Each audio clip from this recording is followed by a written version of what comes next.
আমরা আরাফাতের দিনের রোজাটা বাংলাদেশে মানুষেরা কোন দিনে রাখবো? আমরা কি 9 তারিখে রাখবো নাকি 8 তারিখে রাখবো? কারণ হাজী সাহেবরা আরাফাতে যেদিন অবস্থান করেন সেদিন আমাদের দেশে 8 তারিখ হয়, চাঁদের কি থাকে 8 তারিখ থাকে।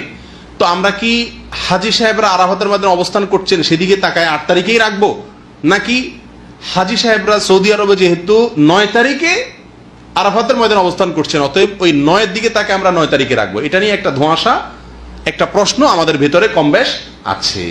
এই প্রশ্নের উত্তরে আমরা কি করব সে করণীয় ক্ষেত্রে আমি সংক্ষেপে বলতে চাই, এক্ষেত্রে ওলামায়ে কেরামের দুটি মত আছে এবং দুইটা মতই গবেষণামূলক। এর কোনোটাই কোনো হাদিস থেকে স্পষ্টভাবে সমর্থিত না, বরং উভয় মতই যার যার বুঝ এবং গবেষণা লব্ধ। কোনোটিকেই সঠিক বা ভুল এটা বলা বুদ্ধিমানের কাজ হবে না।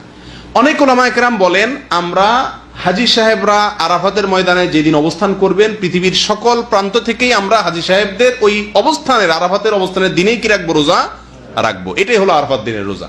যদি সেদিন কোনো দেশে ঈদ না হয় তাহলে আমরা রাখবো, সেটা আমার দেশে 8 তারিখ হোক 7 তারিখ হোক দেখার দরকার নেই। এটা হলো অনেক ওলামায়ে কেরামের মত। অনেক ওলামায়ে কেরাম বলেন না, আমরা 9 তারিখে রোজা রাখবো আমাদের দেশে, সেটা হাজী সাহেবদের আরাফাতে অবস্থানের পরের দিন হয়, অর্থাৎ এদেশে সৌদি আরবে ঈদের দিন হয়, ওই দিন আমাদের দেশে 9 তারিখ, আমরা 9 তারিখে রাখবো। কেন? কারণ নবী করিম সাল্লাল্লাহু আলাইহি ওয়াসাল্লাম যে আরাফাতের দিনে রোজা রাখতে বলেছেন, আসলে 9 তারিখকে জিলহজের 9 তারিখকে আরাফাতের দিন বলা হয়। এখানে তারিখটা হলো উদ্দেশ্য, আরাফাতের দিন এটা হলো শুধুমাত্র নাম। জিলহজের 10 তারিখে ইয়ামুন নাহর বলা হয়, জিলহজের 9 তারিখে ইয়ামে আরাফা বলা হয়, জিলহজের 8 তারিখে ইয়ামুত তারবিয়া বলে। এগুলো হলো এই দিনগুলোর এক একটা নাম। যেহেতু নবী সাল্লাল্লাহু আলাইহি ওয়াসাল্লাম আরাফার দিন রোজা রাখতে বলছেন অতএব 9 তারিখে রাখবেন, এরকম একটা মত ওলামায়ে কেরাম বলেন।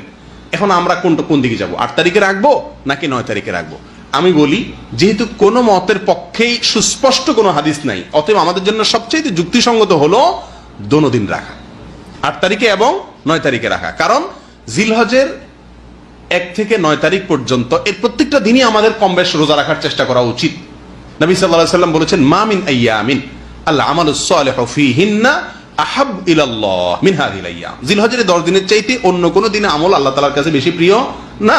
এইজন্য ওলামায়ে কেরাম বলেন যে এই 10 দিনের প্রথম দিনগুলো, ঈদের দিন বাদে প্রথম দিনগুলো প্রত্যেকটা দিনই কি রাখা উচিত? নফল রোজা রাখা উচিত। তবে বিশেষভাবে হাদিসে নির্দেশ হলো কিসে? আরাফাতের দিন রাখার জন্য। অতএব আমরা যদি 8-9 আমাদের দেশের লোকেরা 8-9 উভয় দিন আমরা রোজা রাখি জিলহজের, তাহলে সেক্ষেত্রে সন্দেহাতীতভাবে আরাফাতের দিনের রোজা রাখা আমার হয়ে যাবে। অতএব এই 8-9 উভয় দিন রাখাই আমাদের জন্য সবচেয়ে উত্তম এবং বেস্ট। আল্লাহ তাআলা আমাদেরকে আমলের তৌফিক দান করুন।